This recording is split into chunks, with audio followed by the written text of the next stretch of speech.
दोस्तों आज की कहानी है सुहाग की साड़ी। दोस्तों कहानी शुरू करने से पहले अगर आपने हमारे चैनल को सब्सक्राइब नहीं किया तो सब्सक्राइब कर लीजिए ताकि आपके पास पहुंचे हर नया वीडियो। ये कहना भूल है कि दाम्पत्य सुख के लिए स्त्री पुरुष के स्वभाव में मेल होना आवश्यक है। श्रीमती गोरा और श्रीमान कुंवर रतन सिंह में कोई बात न मिलती थी। गोरा उदार थी, रतन सिंह कोड़ी कोड़ी को दांतों से पकड़ते थे। वह हंसमुख थी, रतन सिंह चिंताशील थे।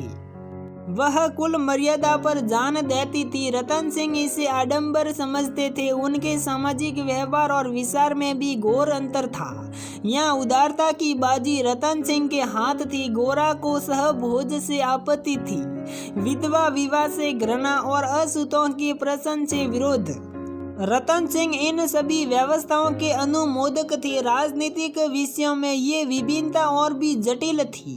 गोरा वर्तमान स्थिति को अटल अमर अपरिहार्य समझती थी, इसलिए वह नरम गरम कांग्रेस स्वराज्य होम रूल सभी से विरत थी। कहती ये मुट्ठी भर पढ़े लिखे आदमी क्या बना लेंगे, सने कहीं भाड़ फोड़ सकते हैं। रतन सिंह पक्के आशावादी थे।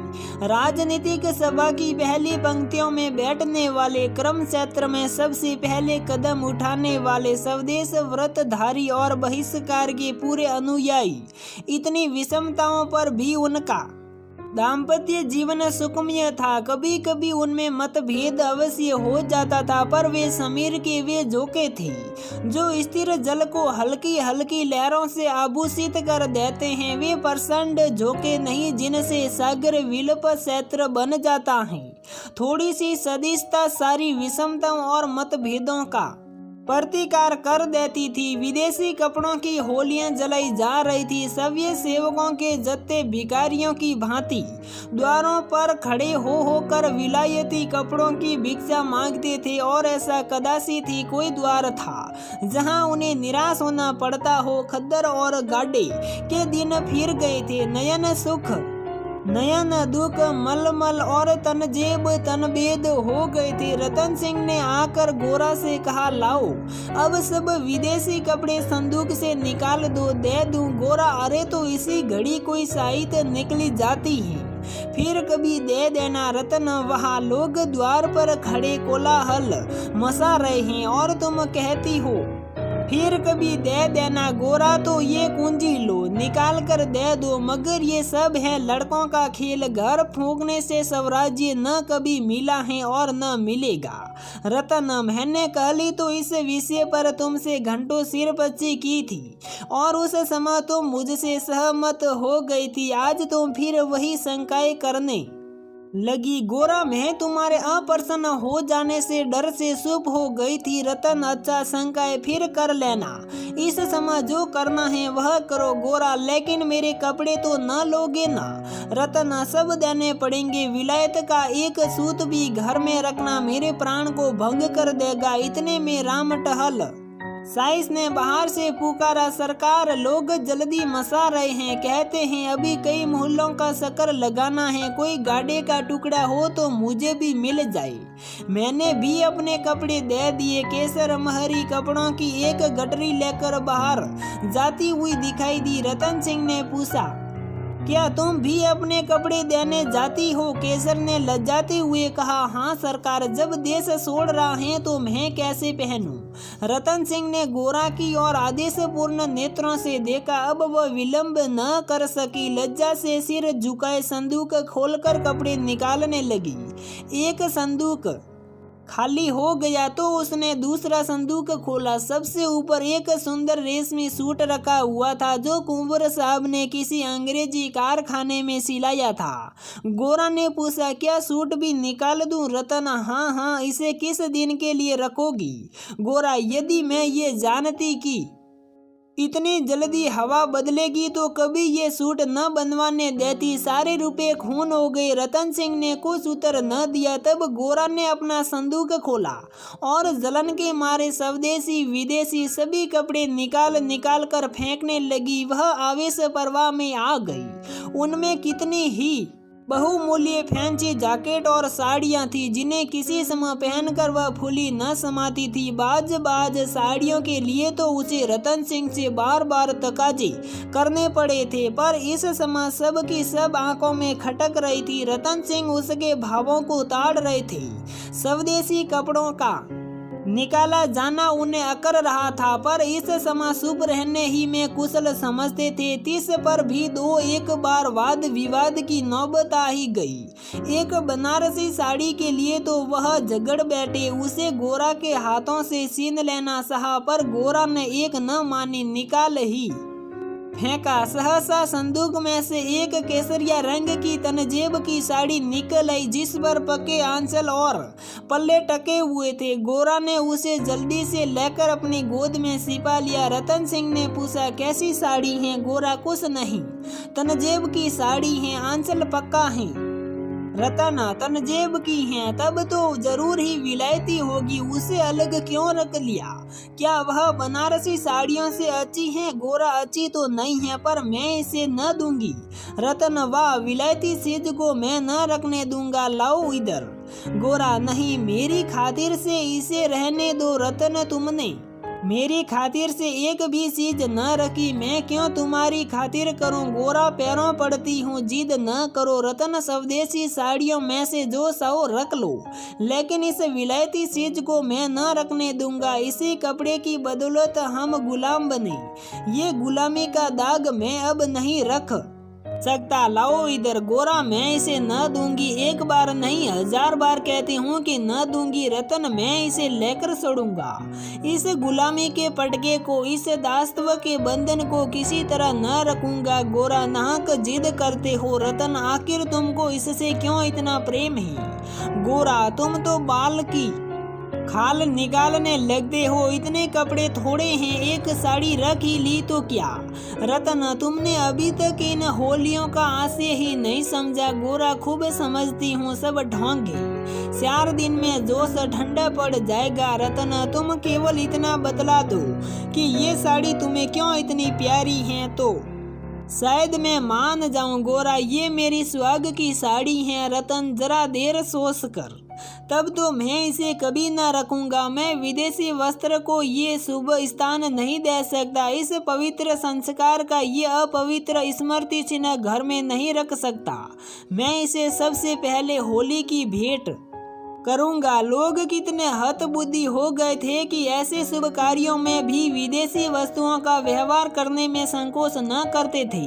मैं इसे अवश्य होली में दूंगा। गोरा, कैसा अशगुन मुंह से निकालते हो? रतन, ऐसी सुहाग की साड़ी का घर में रखना ही अशकुन, अमंगल, अनिष्ट और अनर्थ है। गोरा, यूं चाहे जबरदस्ती छीन ले जाओ, पर खुशी से न दूंगी। रतन, तो फिर मैं जबरदस्ती ही करूंगा, मजबूरी है। ये कहकर वह लपके की गोरा के हाथों से साड़ी छीन लो। गोरा ने उसे मजबूती से पकड़ लिया और रतन की ओर कातर नेत्रों से देख कर कहा, तुम्हें मेरे सिर की कसम। केसर महरी बोली, बहू जी की इच्छा है तो रहने दीजिए। रतन सिंह ने बढ़े हुए हाथ रुक गए, मुख मलिन हो गया। उदास होकर बोले, मुझे अपना व्रत तोड़ना पड़ेगा, प्रतिज्ञा पत्र पर झूठे हस्ताक्षर करने पड़ेंगे। खैर, यही सही। शाम हो गई थी। द्वार पर सवा सेवक गण शोर मचा रहे थे। कुंवर साहब, जल्दी आइए, श्रीमती जी से भी कह दीजिए हमारी प्रार्थना स्वीकार करें, बहुत देर हो रही है। उधर रतन सिंह असमंजस में पड़े हुए थे कि प्रतिज्ञा पत्र पर कैसे हस्ताक्षर करूं।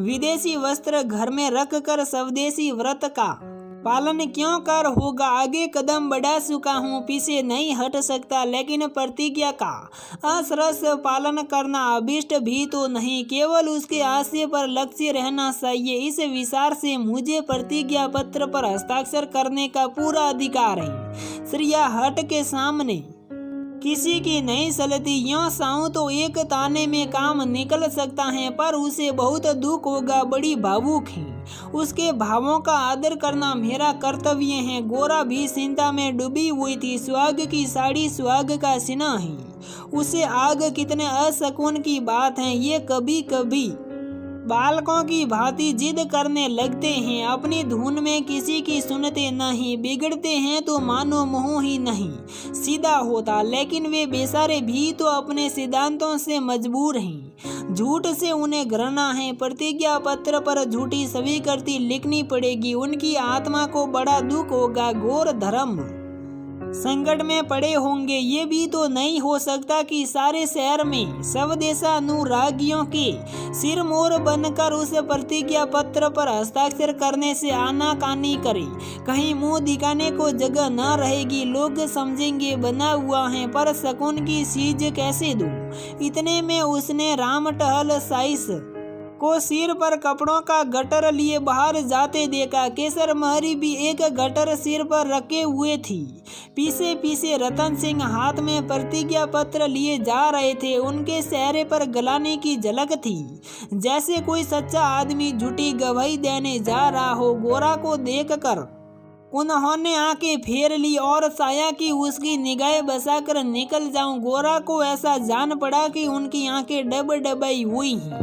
वह राह रोक कर बोली, जरा सुनते जाओ, रतन जाने दो, देख न करो, लोग बाहर खड़े हैं। उन्होंने साया की पत्र को सिपालों पर गोरा ने उसे उनके हाथ से छीन लिया, घोर से पड़ा और एक क्षण चिंता मगन रहने के बाद बोली, वह साड़ी भी लेते जाओ, रतन रहने दो, अब तो मैंने झूठ लिख ही दिया। गोरा, मैं क्या जानती थी कि तुम ऐसी कड़ी प्रतिज्ञा कर रहे हो। रतन, ये तो मैं तुमसे पहले कह चुका था। गोरा, मेरी भूल थी, क्षमा कर दो और इसे लेते जाओ। रतन, जब तुम इसे देना अशकुन समझती हो तो रहने दो, तुम्हारी खातिर थोड़ा सा झूठ बोलने में मुझे कोई आपत्ति नहीं है। गोरा, नहीं, लेते जाओ, अमंगल के भय से तुम्हारी आत्मा का हनन नहीं करना चाहती। ये कहकर उसने अपनी सुहाग की साड़ी उठाकर पति के हाथों में रख दी। रतन ने देखा, गोरा के चेहरे पर एक रंग आता है, एक रंग जाता है, जैसे कोई रोगी अंत इस विषम वेदना को दबाने की चेष्टा कर रहा हो। उन्हें अपनी अहद्यता पर लज्जा आई। हाँ, केवल अपने सिद्धांत की रक्षा के लिए, अपनी आत्मा के सम्मान के लिए मैं इस देवी के भावों का वध कर रहा हूँ। ये अत्याचार है। साड़ी गोरा को देकर बोले, तुम इसे रख लो, मैं प्रतिज्ञा पत्र को फाड़े डालता हूँ। गोरा ने दृष्टता से कहा, तुम न ले जाओगे तो मैं खुद जाकर दे आऊंगी। रतन सिंह विवश हो गए, साड़ी ली और बाहर चले आए। उसी दिन से गोरा के हृदय पर एक बोझ सा रहने लगा। वह दिल बहलाने के लिए नाना उपाय करती, जलसों में भाग लेती, सैर करने जाती, मनोरंजक पुस्तकें पढ़ती, यहाँ तक कि कई बार नियम के विरुद्ध थिएटरों में भी गई। किसी प्रकार अमंगल कल्पना को शांत करना चाहती थी, पर यह आशंका एक मेघमंडल की भांति उसके हृदय पर छाई रहती थी। जब एक पूरा महीना गुजर गया और उसकी मानसिक वेदना दिनों दिन बढ़ती ही गई, तो कुंवर साहब ने उसे कुछ दिनों के लिए अपने इलाके पर ले जाने का निश्चय किया। उसका मन उन्हें उनके आदर्श प्रेम का नित्य तिरस्कार किया करता था। वह अक्सर देहांतों में प्रसार का काम करने जाया करते थे, पर अब अपने गांवों से बाहर न जाते। यहाँ जाते तो संध्या तक जरूर लौट आते। उनकी एक दिन की देर उनका साधारण सिर दर्द और जुकाम उसे अव्यवस्थित कर देते थे। वह बहुधा बुरे सपन देखा करती, किसी अनिष्ट के काल्पनिक अस्तित्व की छाया उसे अपने सारों ओर मंडराती हुई प्रतीत होती थी। वह तो देहांत में पड़ी हुई आशंकाओं की कठपुतली बनी हुई थी। इधर उसकी सुहाग की साड़ी स्वदेश प्रेम की वेदी पर भस्म होकर श्रुति प्रादाहिनी बबूत बनी हुई थी। दूसरे महीने के अंत में रतन सिंह उसे लेकर लौट आई। गोरा को वापस आए 3-4 दिन हो चुके थे, पर असबाब के संभालने और नियत स्थान पर रखने में वह इतनी व्यस्त रही कि घर से बाहर न निकल सकी थी। कारण ये था कि केसर महरी उसके जाने के दूसरे ही दिन छोड़कर चली गई थी और अभी इतनी चतुर दूसरी महरी मिली न थी। कुंवर साहब का साइस रामटहल भी छोड़ गया था। बेचारे कोसवान को साइस का भी काम करना पड़ता था। संध्या का समय था। गोरा बरामदे में बैठी आकाश की ओर एकटक होकर ताक रही थी। चिंताग्रस्त प्राणियों का एकमात्र यही अवलंब है। सहसा रतन सिंह ने आकर कहा, चलो आज तुम्हें स्वदेशी बाजार की सैर करा लावे। ये मेरा ही प्रस्ताव था, पर 4 दिन यहाँ आए हो गई, उधर जाने का अवकाश ही न मिला। गोरा, मेरा तो जाने को जी नहीं चाहता, यही बैठकर कुछ बातें करो। रतन, नहीं, चलो देख आवे, 1 घंटे में लौट आवेंगे। अंत में गोरा राजी हो गई। इधर महीनों से बाहर न निकली थी, आज उसे चारों तरफ एक विचित्र शोभा दिखाई दी। बाजार कभी इतनी रौनक पर न था। वह स्वदेशी बाजार में पहुंची तो दूल्हों और कोरियों को अपनी अपनी दुकानें सजाए बैठे देखा। सहसा एक वृद्ध कोरी ने आकर रतन सिंह को सलाम किया। रतन सिंह चौंक कर बोले, रामटल, तुम अब कहाँ हो?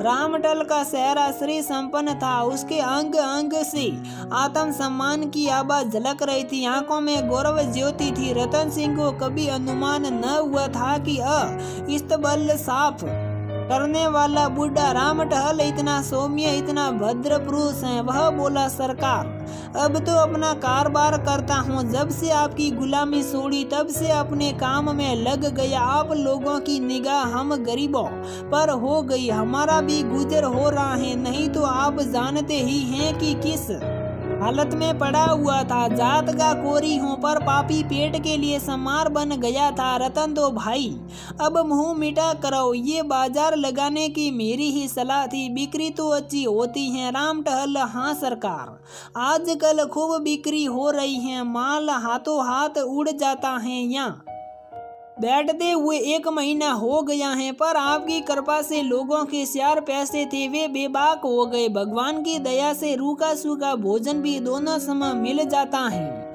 और क्या चाहिए? मलकिन की सुहाग की साड़ी का होली में आना कहिए और बाजार का चमकना कहिए। लोगों ने कहा, जब इतने बड़े आदमी होकर ऐसे सुकून की चीज की परवाह नहीं करते तो फिर हम विदेशी कपड़े क्यों रखें? जिस दिन होली जली है उसके 2-3 दिन पहले ही सरकार इलाके पर चले गए थे। उसके पहले भी सरकार कई दिनों तक घर से बहुत कम निकलते थे। मैं तो यही कहूँगा कि ये सारी माया उसी सुहाग की साड़ी की है। इतने में एक अधेड़ स्त्री गोरा के सामने आकर बोली, बहू जी, मुझे भूल तो नहीं गई? गोरा ने सिर उठाया तो सामने केसर महरी खड़ी थी। वह सुंदर साड़ी पहने हुए थी, हाथ पाँव में मामूली गहने भी थे, चेहरा खिला हुआ था। स्वाधीन जीवन का गौरव एक एक भाव से पर स्फुटित हो रहा था। गोरा ने कहा, इतनी जल्दी भूल जाऊंगी? अब कहाँ हो? हमें लौटने भी न दिया, बीच में ही उड़ भागी। केसर, क्या करूं सरकार, अपना काम चलते देख कर सब्र न हो सका। जब तक रोजगार न चलता था तब तक लाचारी थी। पेट के लिए सेवा, टहल, कर्म कुकर्म सभी करना पड़ता था। अब आप लोगों की दया से हमारे भी दिन लौटे हैं। अब दूसरा काम नहीं किया जाता। अगर बाजार का यही रंग रहा तो अपनी कमाई खाए ना सूखेगी। ये सब आपकी साड़ी की महिमा है। उसकी बदौलत हम गरीबों के कितने ही घर बस गए। 1 महीना पहले इन दुकान वालों में से किसी को रोटियों का ठिकाना न था। कोई साइसी करता था, कोई ताशे बजाता था, यहाँ तक कि कई आदमी मेहतर का काम करते थे, कितने ही भीख मांगते थे। अब सब अपने धंधे में लग गए हैं। सच पूछो तो तुम्हारी सुहाग की साड़ी ने हमें सुहागिन बना दिया, नहीं तो हम सुहागिन होते हुए भी विधवाएं थी। सच कहती हूँ, सैकड़ों जबानों से नित्य यही दुआ निकलती है कि आपका सुहाग अमर हो, जिसने हमारी राड जात को सुहाग दान दिया। रतन सिंह एक दुकान पर बैठकर कुछ कपड़े देखने लगे। गोरा का भावुक दिया आनंद से पुलकित हो रहा था। उसकी सारी अमंगल कल्पनाएं स्वतंत्र विचित्र होती जाती थी। आंखें सजल हो गई थी और सुहाग की देवी असुसंचित नेत्रों के सामने खड़ी आंचल फैलाकर उसे आशीर्वाद दे रही थी। उसने रतन सिंह को भक्तिपूर्ण आंखों से देखकर कहा, मेरे लिए भी एक साड़ी ले लो। जब गोरा यहाँ से चली तो सड़क की बिजलियां जल चुकी थी। सड़कों पर खूब प्रकाश था, उसका हृदय भी आनंद के प्रकाश से जगमगा रहा था। रतन सिंह ने पूछा, सीधे घर चलो? गोरा, नहीं, सामने की तरफ होते चलो। रतन, बाजार खूब सजा हुआ था। गोरा, ये जमीन लेकर एक स्थायी बाजार बनवा दो, स्वदेशी कपड़ों की दुकानें हो और किसी से किराया न लिया जाए। रतन, बहुत खर्च पड़ेगा। गोरा, मकान बेच दो, रुपए ही रुपए हो जाएंगे। रतन, और रहे पेड़ तले?